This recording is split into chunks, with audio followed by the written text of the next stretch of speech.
We are a species with amnesia. Graham Hancock. Greetings mortals, and a bright and sunny day to you all. I'm your host Simon. Welcome back to the Library of Gnosis. We need only to look at all the amazing ancient cyclopean stone monuments around the world to see that we have lost a big part of our collective human history, and we are now only beginning to uncover it. I wish to aid with this, so today we will be exploring a forgotten part of our history as a species, and what better place to start than the most ancient culture I know of. This culture was broadly referred to as the Scythians. Now, some say they may even be the ancestors of the Cimmerians, which would make them possibly the oldest culture we know of. They were one of an ancient nomadic race living on the steppes of southern Russia. Scythia as a name anciently given to the region along the north coast of the Black Sea and extending definitely north from Scythe, a Scythian, said to be from an Indo-European root meaning shepherd. Isn't that a coincidence, when I have been covering our favorite Good Shepherd Hermes so much? Today I will be covering the Scythian religion, and it came as a surprise to me that they basically worship the same gods as the modern day mystery schools. According to Herodotus, the Scythians worshipped a pantheon of 7 gods and goddesses, which he equates with the Greek divinities of classical antiquity. Herodotus mentioned 8 deities divided into 3 ranks.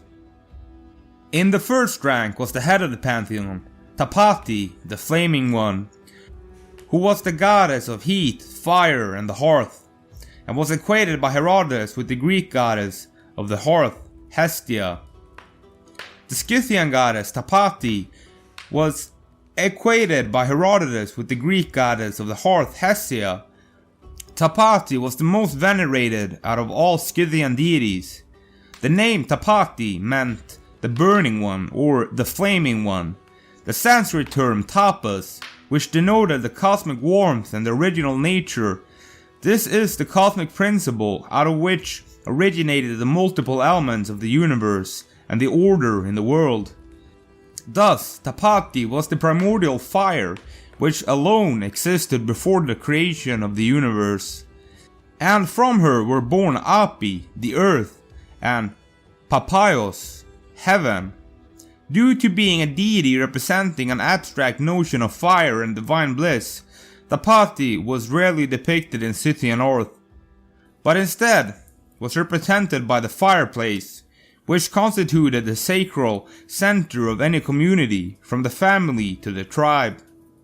The connections of her name to fire and warmth, as well as her role as the primordial fire, attest of the role of Tapati as a primordial sovereign deity of fire derived from the common fire deity of the Indo-Europeans, whose iterations included the Greek Hestia. Tapati was thus similar to the Vedic Agni and the Greek Hestia, although she belonged to an older period in the development of Indo-Iranian religion compared to other Iranian peoples and the Indo-Aryans, among whom she had been respectively replaced by the male fire gods Attar and Agni, making her the only attested female Indo-European fire deity. Herodotus' listing of Tapati at the head of the Scythian pantheon was a reflection of the role of the fire deity among Indo-European peoples, and parallels the Greek tradition of beginning and ending every sacrificial rite with the sacrifice to Hestia. Also attesting of the paramount role of the fire deity in Iranian pantheon as an omnipresent element, Tapati was the primordial fire, which was the basic essence and the source of all of creation. A concept which was also present among the Indo-Aryan pantheon, where Agni was the fire which could be found throughout the cosmos and which permeated the whole universe, including the worlds of the humans and of the gods. The status of Tapati as the incarnation of the primordial fire is also confirmed by the story recounted by Gnaeus Pompeius, Trogus, of the dispute which arose between the Scythians and the Egyptians for the right to the title of the most ancient people, and which consisted of an argument by each side about whether the world was initially fully flooded by water, referring to Nanav, or covered with fire, referring to Tapati. As a goddess of the hearth, Tapati was a patron of society, the state, and families who protected the family and the clan, and as a symbol of supreme authority. She was assigned the superior position over the other gods through her role as the guardian of the king, due to which, as well as her link to the common Iranian cult of fire, she was connected to the importance of fire and of royal hearths in Iranian religions. The king's hearth was hence connected with Tapati, and was therefore an inviolable symbol of the prosperity of his people, and a token of royal power. And Tapati herself was connected with royal power, as attested by the Scythian king Idantyrusus, calling her the Queen of the Scythians in 513 BCE. With this characterization of Tapati being possibly linked with the notion of the Farna, the Iranian divine bliss, or even that of the fire which protects the king, the Varaharan. As the guardian of the royal hearth, Tapati therefore ensured the well-being of the tribe. An oath by the royal hearths was considered the most sacred, and breaking it was believed to cause the king's illness and was punished by death. The Hestia of Tapati were likely the flaming gold objects which fell from the sky in the Scythian genealogical myth, and of which the king was the trustee, while Tapati herself, in turn, was the protector of the king and of the royal hearth, thus creating a strong bond between Tapati and the Scythian king, who might have been seen as an intermediary between the goddess and the people, and any offense to the royal Hestii was considered as affecting the whole tribe and had to be averted at any cost. In the second rank were binary opposites, the father and the mother of the universe, Api, the earth and water mother, equated by Herodotus with the Greek goddess of the earth, Gaia, and Papaios, the sky father, equated by Herodotus with the Greek god Zeus. The Scythian goddess of the birth-giving chthonic principle was Api or Apia, which is reflected by her name, Api, which was a Scythian cognate of the Avestan word for water, Api, and through her equation by Herodotus with the Greek goddess of the earth, Gaia. These identifications rested upon the conceptualization in ancient cosmologies of earth and water as being two aspects of the same birth-giving chthonic principle, and within Iranian tradition, the earth was a life-giving principle which was instinctively connected to water, which was held to have fertilizing, nourishing, and healing properties. The name Api was also linked to child talk, endearing word meaning mommy, with these various connections of Api and her name painting the consistent picture of her as a primordial deity from whom was born the world's first inhabitants. Api was the consort of Papaios, with the two of them being the children of Tapati, the primordial fire.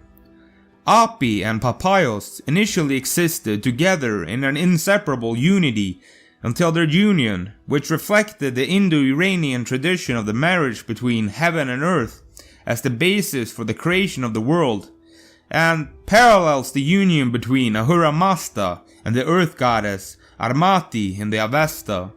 This gave birth to the middle world, that is, the airspace, the part of the cosmos where humanity and all physical beings lived, and the gods of the third rank of the Scythian pantheon, who was associated with the quote-unquote middle world. This strikes me as being similar to the Norse creation story with Niflheim and Muspelheim. In the north, Niflheim formed.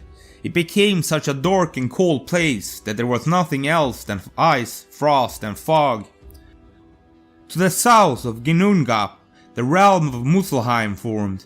This became the land of fire, and it became so hot that it would only consist of fire, lava, and smoke. From Muspelheim in the south came lava and sparks into the great void, Ginnungagap. In the middle of Ginnungagap, which is the Old Norse for gaping abyss or yawning void, the air from Niflheim and Muspelheim met.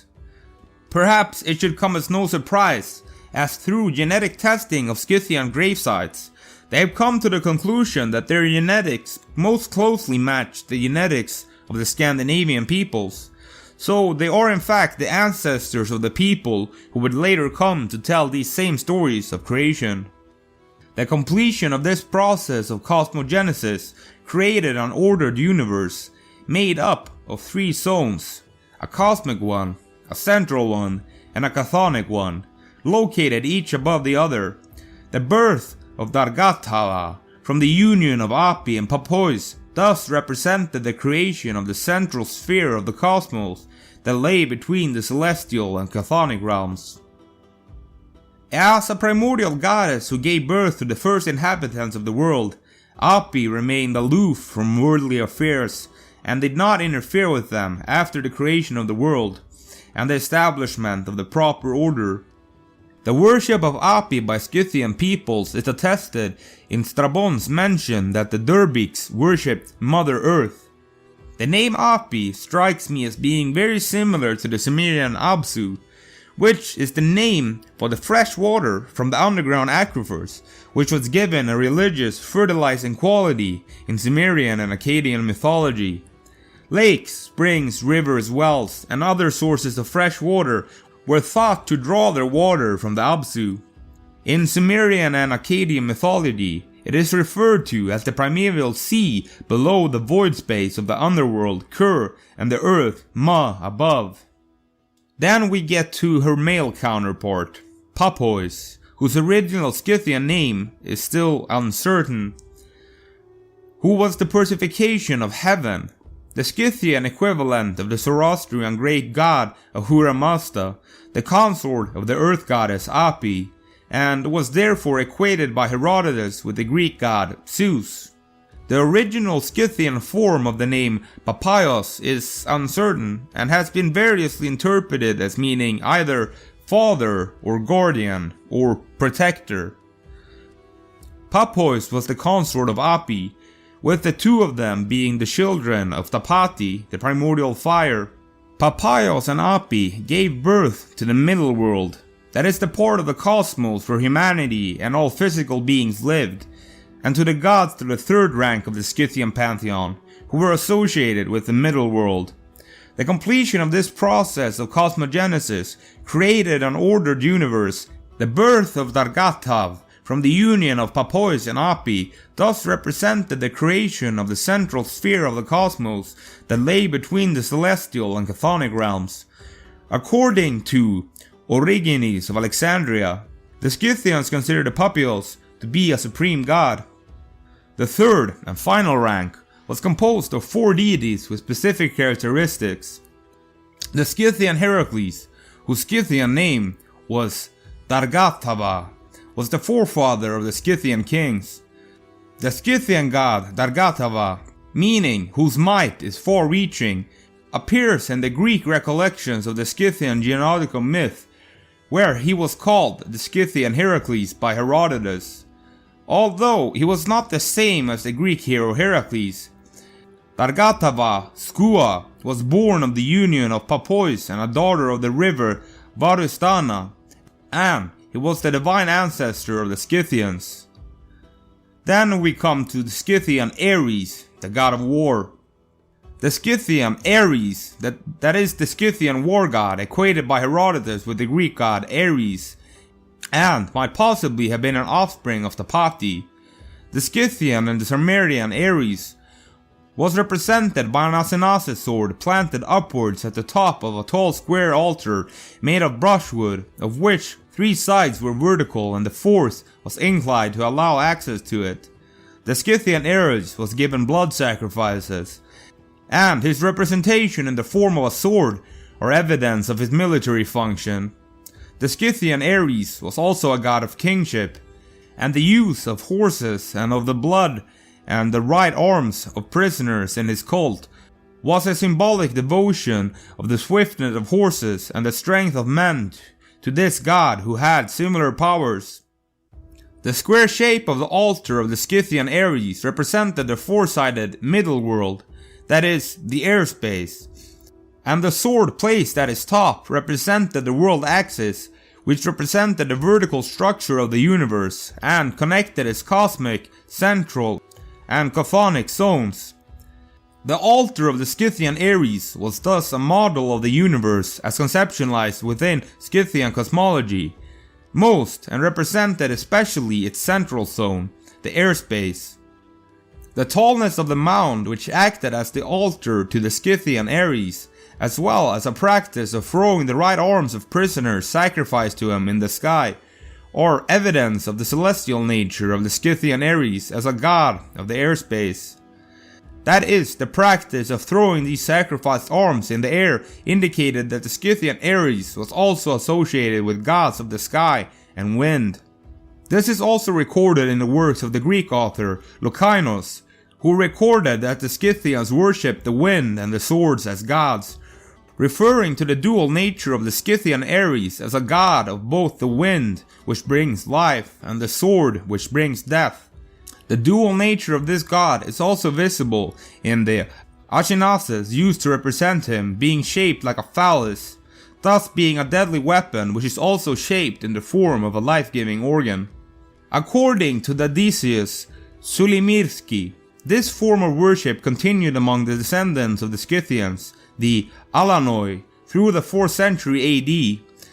This tradition may be reflected in Lordanes' assertion that Attila the Hun was able to assert his authority over the Scythians through his possession of a particular blade, referred to as the Sword of Mars. The hero Bathyras from the Ossetian Narti Kagite might have originated from the Scythian Ares.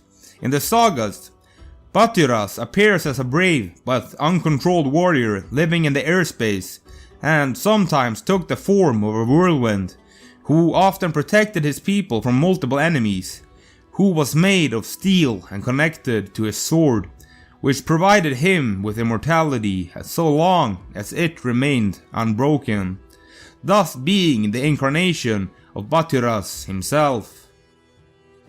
Gnosis might have been associated with the sun, and was equated by Herodotus with the Greek solar deity Apollo. Herodotus mentioned that the Massagetai worshipped only the sun god, to whom they sacrificed horses, which refers to the cult of the supreme sun god Mithra, who was associated with the worship of fire and horses. The Avestan form being an epithet of Mithra as the lord of cattle land. This is a deity of cattle culture widely worshipped by the common people in Scythian society. The first term composing his name, Gaitha, meaning herd and possession, is cognate of Avestan, Gaiotois, meaning cow pasture, and reflects the nature of Apollo, Goitzurus, as a hallucination of the Iranian deity Mithra, and the second element Sura, meaning strong and mighty. Due to his connection of Goizosaurus and his identification with the Greek god Apollo, he has been identified with Mithra, although this identification is largely tentative, with the multiple functions of Apollo contributing to this uncertainty. Depictions of a solar god with a radiated head and riding a carriage pulled by 2 or 4 horses on numerous pieces of art found in Scythian burials from the 3rd century BC, and later might have been representations of Goizosaurus. Artimapasa was a more complex goddess, who was a patron of fertility with the power over sovereignty and the priestly forces, and was equated by Herodotus with Aphrodite Urania. Aphrodite Urania was an epithet of the Greek goddess Aphrodite, signifying heavenly or spiritual, to distinguish her from her more earthly aspect of Aphrodite Pandemos. Altmipasa was a complex androgynous Scythian goddess of fertility who possessed power over sovereignty and the priestly forces. Altmipasa was a goddess of warfare, sovereignty, priestly forces, vegetation and fertility, and was a Scythian variant of the Iranian goddess Asi, who was a patron of fertility and marriage, and a guardian of laws who represented material wealth in its various forms, including domestic animals, previous objects, and plentiful descendants. Altmipasa had also been influenced by the Iranian goddess Anahita, the Assyrian Babylonian Ishtar, and by the Thracian Great Mother goddess Bendis, thus making her an altogether complex deity. Altmipasa was thus equated by Herodotus with the Greek goddess Aphrodite Urania, who herself presided over productivity in the material world. An Scythian deity mentioned by Herodotus was Tagimasadas, whom he equated with the Greek goddess Poseidon, and who was worshipped only by the royal Scythians. Tagimasadas was a god worshipped only by the tribe of the royal Scythians. Tagmasada was thus not a member of the Pan-Scythian hepatistic pantheon, and was likely the tribal and ancestor deity of the royal Scythians. The name of this deity is uncertain, and an element of the god's name might have been derived from the Iranian term Masata, meaning great, and the Vedic Sanskrit term Tvax, meaning to create by putting into motion.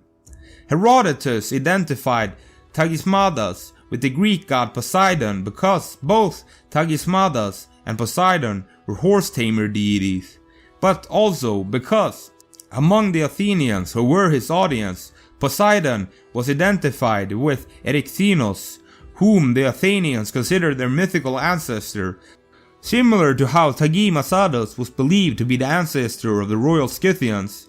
The equation of Tagismadas with Poseidon might also have been due to his possible role as a fashioner of the sky, and hence was connected to sky waters and thunderbolts, just like the Greek myth. The Scythian image of a winged horse, inspired from that of the Greek Pegasus, might have been connected to Tagismadas. The Scythians also used psychoactive intoxicants in their ritual practice. The Scythians ritually used the vapors of the hemp plant as an intoxicant. And also of note, in June 2020, The Guardian reported that Israeli archaeologists say they found cannabis residue and artifacts from an ancient temple in southern Israel, providing the first evidence of the use of hallucinogenics in ancient Jewish religion. Anyways, this has been a long video and we've covered a lot. That is good. I've been looking for a really interesting topic for a while now, so I'm glad this showed up. If you're interested about learning more about the Scythians, I highly recommend checking out Asha Logo's video on them. If you want to support my work, you can find me on Patreon, where you can get access to all my written materials. Thank you for watching. I'll see you next time, mortals.